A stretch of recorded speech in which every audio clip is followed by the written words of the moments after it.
Hey everyone, welcome to my another video. আজকের ব্লগটা অনেক সুন্দর হতে চলেছে, কারণ সেদিনকার আমরা গিয়েছিলাম দক্ষিণেশ্বরে, আর এটা আমাদের বিরাটিতে সেকেন্ড দিন ছিল। আমরা তিনজনে গিয়েছিলাম, আমি, কেয়া আর কেয়ার দাদা। সেদিনকে আমরা অনেক ভোরের বেলা গিয়েছিলাম, আর গাড়িও দেখো চলেই এসেছে। ভোরবেলা যাওয়ার কারণ হচ্ছে ওই দিনকার আমরা প্ল্যান করেছিলাম দুই জায়গায় ঘুরতে যাব একসাথে, তাই জন্যই এত ভোরবেলা। আর ভোরবেলা না গেলে তো মন্দিরে অনেক ভিড় হয়, তাতে সেদিনকার ছিল শনিবার। শনিবার নাকি প্রচণ্ড ভিড় হয়। আর আমি আর কেয়া এখানে অনেক খুশি হয়েছিলাম, কারণ ফাইনালি আমাদের স্বপ্নটা পূরণ হচ্ছে। বিশেষ করে কেয়ার, ও একদিন স্বপ্ন দেখেছিল যে ও দক্ষিণেশ্বরে গিয়েছে। যাই হোক, এত ভোরবেলা বেরিয়েছিলাম যে হাতে গোনা কয়েকটি লোক ছাড়া রাস্তায় কোনো লোকই ছিল না। আর সামনের রোডে কাজ চলছিল বলে রাস্তা বন্ধ ছিল, তাই জন্য ড্রাইভার আঙ্কেল পাশের রোডটা থেকে নিয়ে যাচ্ছিল। হ্যাঁ, আমরা গাড়ি পথেই গিয়েছিলাম, আমরা ট্রেন পথে যাইনি, যেহেতু ওখান থেকে কয়েক কিলোমিটারের দূরত্ব মতো দক্ষিণেশ্বরে, তাই জন্য আমরা গাড়িতেই গিয়েছিলাম। আর সুবিধাই হয়েছিল আমাদের। আর এই শহরের এই সকালটা না আমার কাছে অনেক ভালো লেগেছিল, কারণ এরকম নিস্তব্ধ শহর এর আগে আমি কোনোদিনই দেখিনি। আমার কাছে শহর মানে যেখানে চিৎকার চেঁচামেচি, গাড়ির অনেক কান পাতার মতো অবস্থা না, কিন্তু তখন মনে হয়েছিল যে শহরটা যেন ঘুমিয়ে আছে। আর এই বিষয়টা শহরের আরেকটা রূপ যেন প্রকাশ করছিল, যেটা আমার কাছে অনেক ভালো লেগেছিল। লোকজন তো ছিল, গাড়ি ঘোড়াও ছিল, কিন্তু অত হর্ন ছিল না, অত গ্যাঞ্জাম ছিল না, অত চিৎকার চেঁচামেচি ছিল না।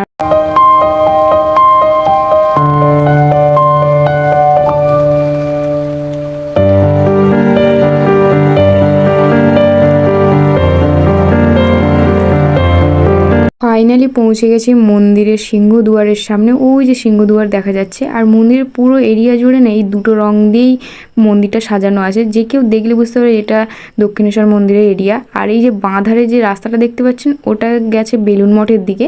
আমরা এখন যাব মন্দিরের পুরো ভিতরে। মন্দিরের ভেতরে প্রবেশ করার পর এই যে রামকৃষ্ণ পরমহংসদেবের ছবিটা দেখলেন, তার অপোজিটে একটা গাড়ি পার্কিং এর লট ছিল। তো সেখানকার কর্তৃপক্ষ কিছু সমস্যা থাকার জন্য ওনারা বলেন যে মন্দিরের সামনে আরেকটা পার্কিং লট আছে, ওখানেই গাড়িটা পার্কিং করতে। তার জন্য ড্রাইভার আঙ্কেল গাড়িটা ওখান থেকে ঘুরিয়ে নিচ্ছিল।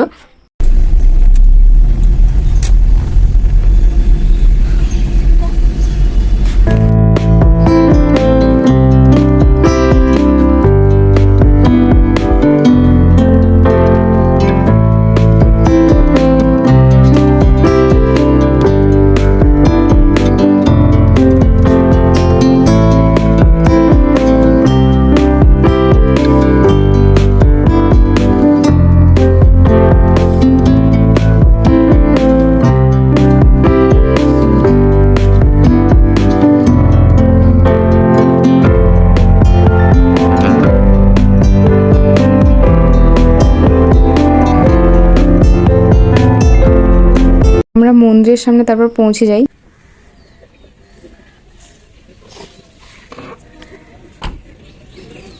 তারপর আমাদের যা যা দরকার সেগুলোকে নিয়ে আমরা মন্দিরের দিকে যেতে থাকি, কারণ আমাদের আগে গঙ্গার ঘাটে যেতে হবে, আমরা আগে স্নান করব। আর এগুলো হচ্ছে পুজো সামগ্রীর দোকান।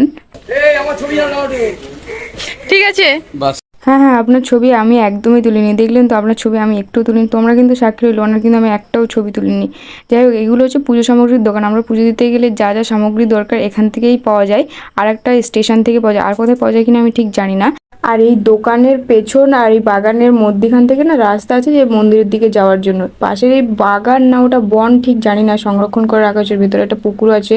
তো যাই হোক, আর পাশেই বড় বট গাছটা কিসে, কি বট গাছ আর সঞ্জীবনী বনটা যে কোথায় আমি ঠিক জানি না, আর দেখিও নি। যাই হোক, আর এই পাশে এইটা পার্ক টাইপের না, বসা হয় না কি করা হয় না কোনো কিছুর জন্য আমি ঠিক জানি না। তোমরা যদি কেউ জানো না আমাকে বলো কিন্তু। আর পরেক্ষণে যে দেখবো তাও লক্ষ্য করিনি, তখন তো খোলেনি, আমরা যখন গিয়েছিলাম তখন অনেক সকাল ছিল, তো তার জন্য মনে হয় খোলেনি। যত মন্দিরের দিকে এগোচ্ছিলাম না, অন্যরকম একটা ভালো লাগা কাজ করছিল। চলুন এবার এই মন্দির সম্পর্কে একটু জানা যাক। কথিত আছে মা কালীর স্বপ্নাদেশ পেয়ে রানী রাসমণি এই মন্দিরটি স্থাপন করেছিলেন, এবং তখনকার সময় এক ইংরেজের কাছ থেকে রানী রাসমণি এই জমিটা কিনে নিয়েছিলেন, এবং 1847 সালে এই মন্দির তৈরি করার কাজ শুরু হয়েছিল, এবং দীর্ঘ 8 বছরে প্রায় 9 লক্ষ টাকা খরচা করে এই মন্দিরটা 1855 সালে 31শে মে স্নানযাত্রার দিন এই মন্দির উদ্বোধন করা হয়েছিল।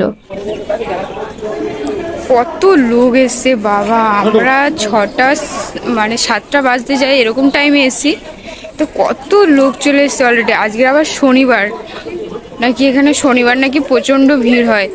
তো সত্যি এখন থেকে যদি এত ভিড় হয় তাহলে একটু বেলা হলে কেমন ভিড় হবে। দেখুন গঙ্গার ঘাটে কত লোক। আর ওদের এখানেই আমি হারিয়ে ফেলেছিলাম। ওরা ওদিক থেকে চলে গিয়েছিল আর আমি এদিক থেকে। আমি অতটা বুঝতে পারিনি যে ওরা সারাক্ষণ নজর রেখেছিলাম, কিন্তু ওরা যে ওই দিক থেকে চলে যাবে ওইটা আমি খেয়াল করিনি। সারাদিকে দেখছিলাম তো এত লোকজন, তারপর চারিদিকটা একটু ঘুরে ঘাড়ে দেখছিলাম, তো তার জন্য বুঝতে পারিনি যে ওরা ওদিক থেকে চলে যাবে। অনেকক্ষণ খোঁজাখুঁজির পর তারপরে ফাইনালি ওদেরকে দেখতে পেলাম যে হ্যাঁ ওরা ওই দিক থেকে আসছে আর আমি এই রাস্তা থেকে যাচ্ছি। তো যাই হোক, অবশেষে দুটোকে খুঁজে পেলাম। আর একটু ভয়ও লাগছিল যখন আমি খুঁজে পাইনি, কারণ অচেনা জায়গায় কী করবো বুঝতে পারছিলাম না, যদি হারিয়ে ফেলি। হারাতাম না। যাই হোক, গঙ্গার ঘাটে পৌঁছে গিয়েছি। আর দক্ষিণেশ্বর মন্দিরের দুটো গঙ্গার ঘাট, একটা ডান দিকে আর একটা বাঁ দিকে, আমি যতটুকুনি দেখেছি। তো আমরা ডান দিকে গঙ্গার ঘাটে গিয়েছিলাম, আর তখন ফুল জোয়ার ছিল। আর এত ভক্ত অলরেডি অত সকালবেলা পৌঁছে গিয়েছে। আমরা দুজনে স্নান করেছিলাম গঙ্গা স্নান, তো ওকে আর দাদা করেনি। আর এখানে ওকে আমি বলেছিলাম যে বেশি দূর যাবি না, তারপর ভয় পাবে না একটু, কিন্তু সচরাচর আমি কিন্তু জলে খুব ভয় পাই। তারপরে সেখানে নদী ছিল, কিন্তু আশ্চর্যজনক আমার না সেদিনকার কোনো ভয়ই লাগছিল না। সচরাচর আমি যখন পুকুরে স্নান করি তখন কাউকে না কাউকে দাঁড়াতে হয়, নাহলে আমি পুকুরে লাভই না, কিন্তু এখানে আমার একটুও যেন ভয়ই লাগছিল না।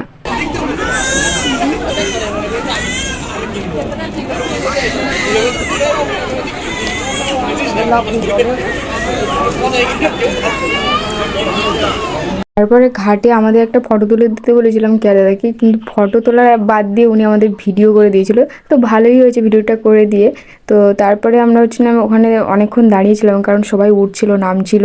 তো তারপরে যখন ফাঁকা পাই তারপরে আমরা নামি। আর ও খুবই ভয় পাচ্ছিল, কারণ ওখানে যে ইঁটের গুঁড়ো ছিল, তারপরে স্নানের ঘাটের যে পাথরগুলো ছিল বা ইঁটগুলো ছিল না, সেগুলো জলের স্রোতে তো ভেঙে গিয়ে মানে ইঁট গুঁড়ো, ওখানে বড় বড় পাথর সব ছিল জলের তলায়। আর সেগুলো যখন পায়ে লাগছিলো ও অনেক ভয় পাচ্ছিল ওখানে।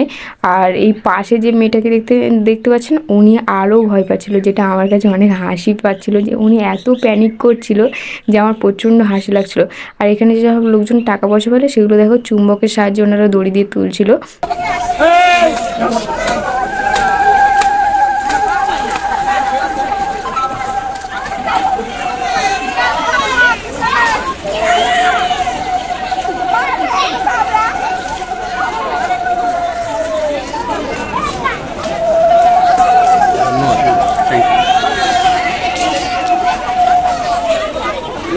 তারপরে সূর্যদেবকে প্রণাম করে আমরা গঙ্গা স্নানটা করি। আর এখানে আমি ওকে বলছিলাম যে চল দুজনে মিলে একসাথে ডুব মারি। তো তারপরে আমরা একসাথে ডুব মেরে ওকে আমি বলছিলাম যে চল আর একটু ঘুরে আসি সামনের দিক থেকে সাঁতার কেটে। তো ও তখন খুবই ভয় পেয়ে বলছিলো যে না আমি আর যাবো না। তাই জন্য আমিও আর যাইনি, কারণ মানুষটা খুবই ভয় পাচ্ছিল ও। তারপর অনেকক্ষণ ঘুরোঘুরি করার পর আমরা উঠে আসি।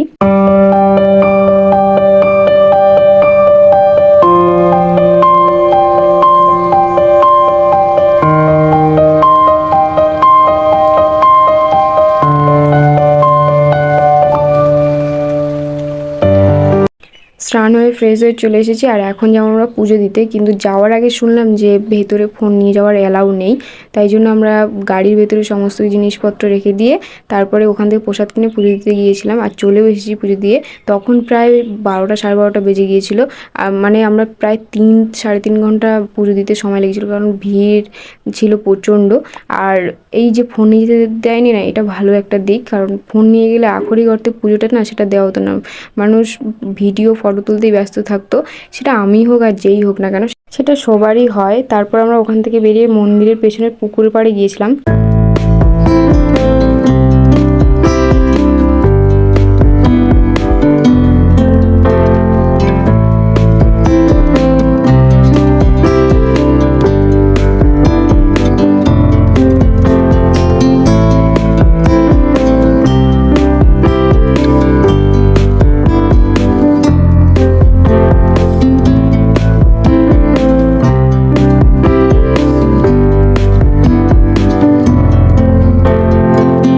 চলুন আবারও একটু মন্দির সম্পর্কে জানা যাক। বর্তমানে এই দক্ষিণেশ্বর মন্দির প্রায় 20 একর জমি নিয়ে বিস্তৃত।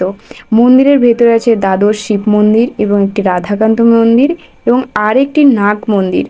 মন্দিরের গর্ভগৃহে আছে মা ভবতারিণী। এই মন্দিরের প্রথম পুরোহিত ছিলেন রামকুমার চট্টোপাধ্যায় এবং তার সহকারী পুরোহিত ছিলেন তারই ছোট ভাই রামকৃষ্ণ পরমহংসদেব।